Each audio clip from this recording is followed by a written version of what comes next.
안녕하세요. 호담서원의 호담입니다. 동화로 내면 찾기. 오늘 다룰 이야기는 아주 유명한 동화 작은 빨간 모자입니다. 작은 빨간 모자는 우리 북클럽 호담서원에서 아무나 이렇게 신청할 수 있는 형태로 운영하는 북클럽이 있는데 거기서도 몇 번 다루었었고, 그리고 정규 시즌에도 같이 이야기를 나눴던 동화인데, 생각보다 작은 빨간 모자를 많이 알지만 훅 들어가서 그 동화를 깨는 해석을 하는 사람을 많이 보지 못했어요. 근데 그 이유가 작은 빨간 모자라는 동화 안에 숨어있는 코드들이 많은 사람들의 불편한 부분을 건드리고 있기 때문이라는 생각을 했어요. 이 작은 빨간 모자에는 어른들의 잘못, 그리고 어렸던 우리가 가졌던 뭐랄까요, 그 나쁜 일의 시도? 그 기억? 그 나쁜 거, 어른들이 하지 말라는 거를 했던 그 시도에 대한 기억, 부모로서의 죄책감, 어른이 된다는 두려움, 이런 걸 굉장히 많이 다루고 있고,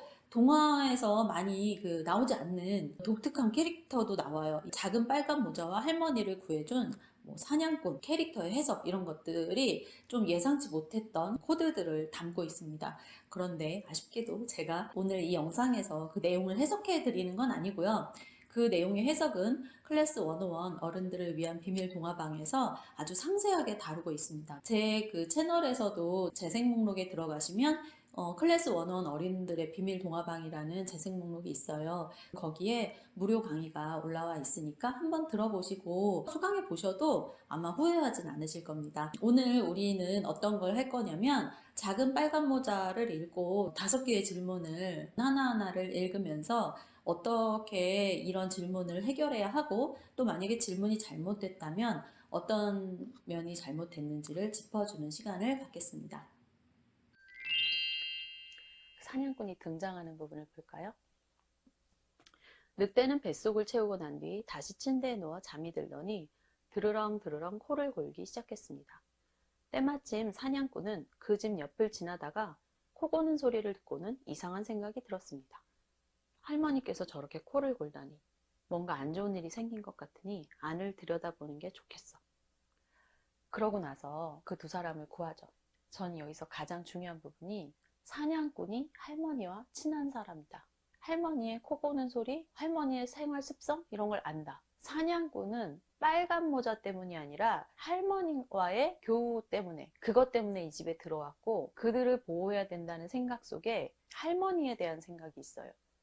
사냥꾼은 총으로 늑대를 겨냥하다가 문득 늑대가 할머니를 삼켜버렸다면 어쩌면 할머니를 살려낼 수 있을지도 모른다는 생각이 들어 총을 쏘지 않았습니다.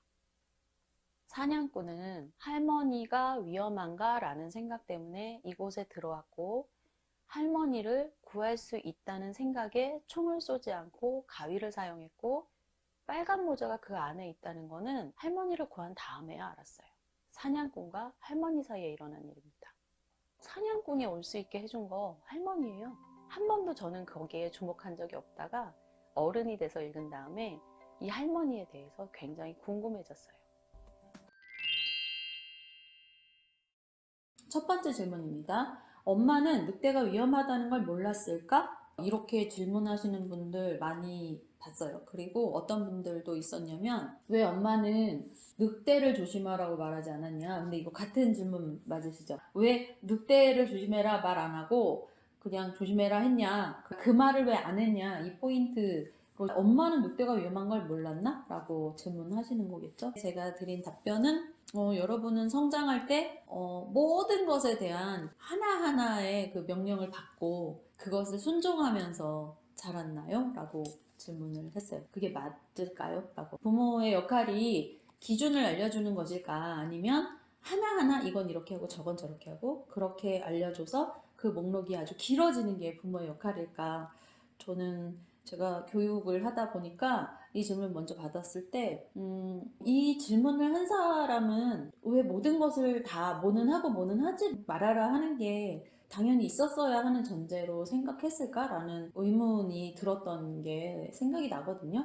그래서 이 질문을 던지신 분은 어떤 생각이셨는지 제가 정확하게 모르니까 확실하게는 말씀을 드릴 수 없지만, 그래도 엄마가 늑대는 위험해. 늑대가 나오면 어떻게 해? 라고 말해야 된다고 생각하셨으니까 질문하셨지 않았을까 한다면 이 동화가 사실은 그런 면을 생각하는 사람의 어떤 면을 찌르는 동화일 수도 있다. 양육자들이 어떤 가르침을 줄 때, 양육의 그 태도와 지침을 마련할 때 일거수일투족을 다 알려주는 게 맞을까? 아니면 필요한 그 기준을 알려주고 그것에 대한 응용은 양육당하는 당사자들이 알아서 결정하면서 헤쳐나가는 것이 옳을까를 생각해 보시면 좋겠다. 그런 조언을 드리고 싶습니다.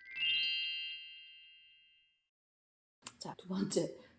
늑대는 다 나쁠까? 1번과 2번 질문하신 분이 같은 분인지 같은 분일 것 같다는 생각 또는 성향이 비슷한 분의 질문이다라는 생각이 든 이유는 사실은 늑대는 다 나쁠까라는 질문은 늑대가 다 나쁘지 않다고 생각하니까 이 질문을 하셨겠죠? 그럼 이거예요. 늑대는 다 나쁘다고 말하는 것이 싫은 거죠. 늑대를 좋아하신 적이 있나요?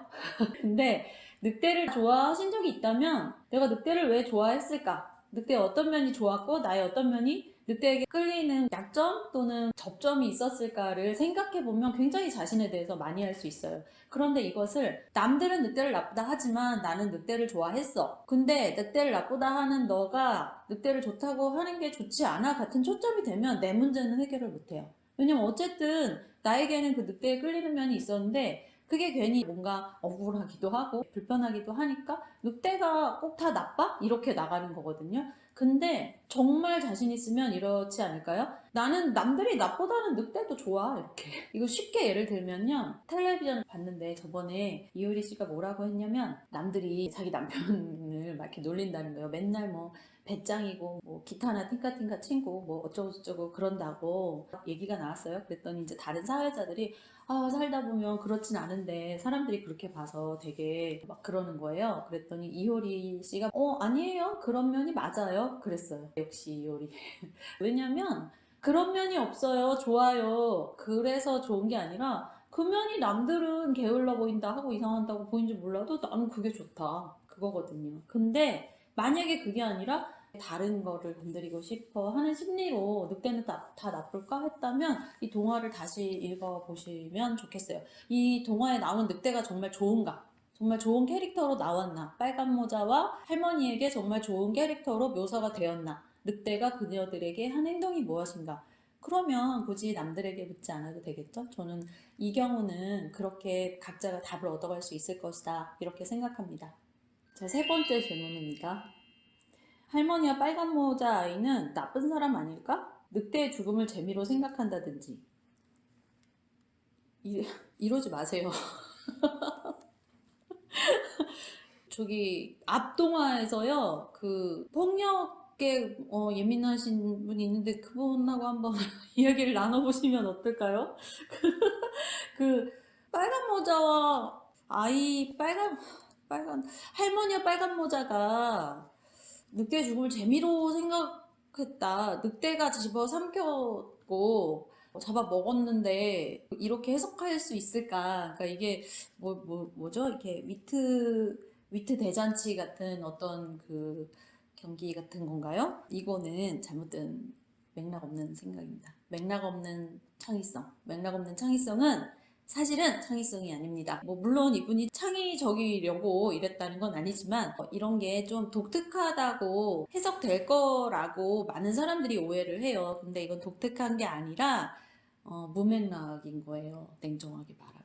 왜냐면 살인이 일어났고 뭔가 성적인 암시나 폭력적인 암시가 아주 가득한 동화예요. 그래서 작은 빨간 모자는 유럽에서 엄청난 인기와 불편함을 불러일으켰던 대표적인 동화입니다. 이 동화에서 굳이 할머니와 빨간 모자가 폭력적이거나 늑대의 죽음을 재미로 생각하는 가해자다라고 해석을 하고 싶어 하시고 위에 1, 2번과 같은 분인지는 모르겠지만 늑대가 나쁘냐 늑대라고 딱 집어서 말 안 하지 않은 그 엄마가 좀 문제 있는 거 아니냐 같은 심리가 살짝살짝 보이는 이런 질문들은 우리가 뭔가 심리적으로 다른 얘기를 자꾸 하고 싶어 하되 이 맥락은 좀 무시하는 걸 수 있어요. 그런데 우리는 동화 얘기를 하는 거예요. 여러분 자신의 내면에 숨겨진 이야기를 끄집어내려는 게 아니라 이 동화가 어떤 얘기지를 먼저 궁금해 하시고 그 다음에 그걸 정확하게 읽은 다음에 그거에 비추어서 나에게는 이런 게 있었는데 여기서 늑대는 누구지? 여기서 빨간 모자는 누구지? 그럼 내가 했던 그 행동은 정당방위인가? 아니면 공격이었나? 아니면 비겁한 거였나? 이거를 그 동화가 냉정하게 보여주는 그 건조하고 객관적인 문체들을 통해서 비추어 볼 수 있는 거거든요. 근데 병든 할머니를 잡아먹은 늑대를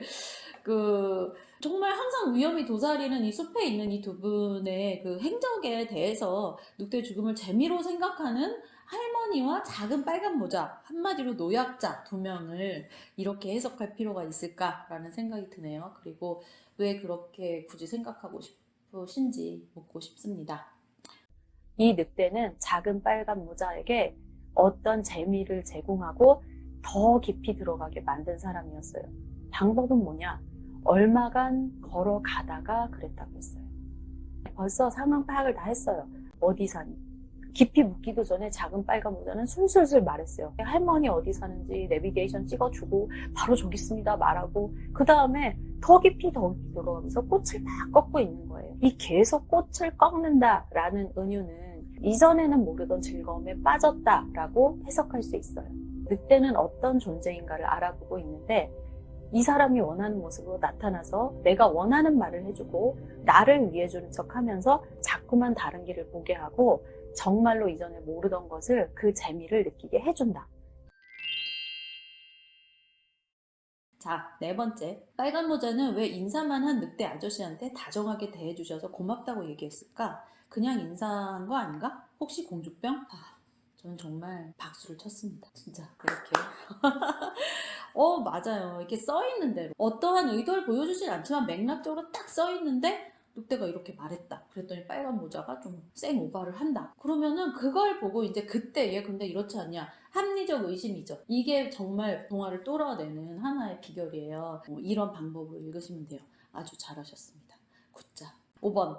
빨간 모자는 왜 할머니 집을 이렇게 자세하게 알려주는 걸까? 아니 애초에 왜 이렇게 물어보는 거에 친절하게 대답을 해주는 걸까? 어릴 때는 그러려니 했지만 지금 오면 도를 아십니까? 그 말인가? 맞습니다, 여러분. 이 정도로 저 이거 보고 내비를 찍어라 이랬어요. 이런 식으로 읽는 거. 그러니까 내가 어릴 때 기억으로 빨간 모자는 이뤄내고 늑대는 이뤄내고 할머니 이뤄내고 할 때 그냥 너무나 어른의 시선으로 막 새롭게 읽으리라 너무 과잉 의혹이 되면 이 앞에처럼 해석이 나오고요. 너무 말도 안 되게 막 무맥락에 해석을 하게 될 수도 있고요. 사실은 늑대가 착하다 이런 건 요즘에 나오는 그 맥락 없는, 제가 보기에는 원전을 좀 왜곡하는 그런 시도들을 말하는 거고, 지금 우리가 원전의 재창조급의 얘기를 하는 게 아니라 그 원전이 말하는 게 뭔지를 알려고 하는 거잖아요. 그러면 지금 5번 질문을 하신 분 같은 경우가 가장 정확하게 읽을 수 있는 방법이에요. 요만큼만 말했는데 왜 이렇게 하지? 이게 뭐 이렇게 투머치, 왜 이렇게 TMI지? 이렇게 하고 TMI인 애들 보통 왜 그러지? 이렇게 생각을 하면서 이 옛날 동화에 그려진 이 모습을 보고 그 다음에 현대적인 적용을 해볼 수 있는 거죠. 그래서 뭐 4번, 5번은 제가 봤을 땐 분명히 같은 분이 질문하셨고 책을 좀 내공이 있으신 분 같아요. 내공이 있다는 게 무슨 말이냐면요. 책을 읽고 질문을 하는 걸 통해서 책으로 이렇게 편안하게 읽는 그 정서가 있다는 게 느껴지는 질문들이 있어요. 그러니까 어떤 질문이냐면 어떻게 하려는 의욕이 안 보이는 거. 에너지가 없다 이 얘기가 아니라 과잉 의욕이 없이 편안한 자기 톤으로 읽고 할 만한 해석을 딱 그냥 남 눈치 안 보고 뭐 이상한 것 같은데요? 이렇게 던질 수 있는 거. 그러니까 이 두 가지를 다 갖기가 힘든데 지금 이 얘가 아주 적절한 얘가 나와서 되게 반가웠어요. 이런 질문은 굉장히 그 냉철하게 읽는 형태의 질문이라고 할 수 있고, 이제 덧붙여서 지금 이런 질문을 던지신 분은 이게 이제 수사 단계라고 하는데 좀 더 확장된 질문을 할 수 있도록 내가 이런 식으로 누군가에게 괜히 나를 다 드러내고 싶었던 시기가 있었냐, 뭐 이런 식으로 이제 확장적인 질문을 하시면 그때는 좀 더 깊이 있게 읽는 토론을 이끌어낼 수 있습니다. 제가 얼마 전에 도착적 자기애자들, 악성 나르시스트들에 대한 책을 몇 권 읽었어요. 도착적 자기애자들은 자기를 너무나 사랑해서 다른 사람을 자기 삶의 에너지로 쓴대요. 그런데 그런 사람들이 어떤 사람들을 내 삶의 에너지로 쓰기 위해서 쓰는 전략은 일단은 유혹하면서 그 사람에게 세상에 둘도 없는 존재일 것처럼 굴었다가 나중에 본색을 드러낸다고 해요. 그런데 이런 사람들에게 걸려드는 많은 유형이 이런 작은 빨간 모자처럼 순진하고 남이 좋은 의도일 거라고 믿는 사람들이라는 거죠. 삼켜버린다는 개념은 동화에서 정말 많이 나와요. 부모가 삼키던, 연인이 삼키던, 마녀나 마법사가 삼키던 어떤 존재가 누군가에게 삼켜진다는 것은 그 자아가 기능할 수 없게 꽉 묶어버린다는 걸 의미해요. 강력하게 구속된다는 거죠. 그때 그들은 그것을 풀어버릴 힘이 없어요. 그런데 그때 사냥꾼이 나타났어요. 오늘은 좀 짧게 작은 빨간 모자를 통한 질문 해석을 해봤는데요. 오늘 저 재밌었어요. 어떤 포인트가 재밌냐면 많은 사람들이 있는 대로 있는 거를 좀 잘 못하고 내 감정이 먼저 앞서거나 내 판단이 앞서서 그 맥락으로 읽히는 현상을 많이 겪어요. 그리고 이거는 뇌과학에서 증명이 된 우리가 보편적으로 겪는 문제고요. 우리가 감정적으로, 도덕적으로, 윤리적으로 내가 속한 편의 그 철학을 옹호하는 판단을 먼저 한 다음에 이성적인 논리가 들어온다고 해요. 그러니까 많은 훈련을 통해서 냉정하게 보는 것을 연습하지 않으면 내가 원래 생각하던 대로 또는 내가 원래 교육받아진 대로만 생각하게 됩니다. 그래서 냉정하게 떨어져서 보고 관찰자의 시선으로 보다가 이상한데 하면은 그 이상한 게 맥락적으로 맞다면 그걸 점검해보고 툭 던질 수 있는 또 용기가 필요한 거죠. 그러니까 이 부분을 생각하면서 동화를 읽으시면 아마 재밌게 읽으실 수 있을 거예요. 그리고 작은 빨간 모자는 색깔부터가 빨간색이고 좀 자극적이잖아요. 자극적인 내용을 담고 있습니다. 재미있는 동화의 그 깊이 있는 내용을 좀 여러분이 맛보는 계기가 되셨으면 좋겠습니다. 오늘도 작은 빨간 모자 그 동화 질문을 통해서 같이 이야기를 나눠봤는데 들어주셔서 너무 감사하고요. 구독과 좋아요 그리고 알림 설정 여러 친구들에게 공유 부탁드립니다. 감사합니다.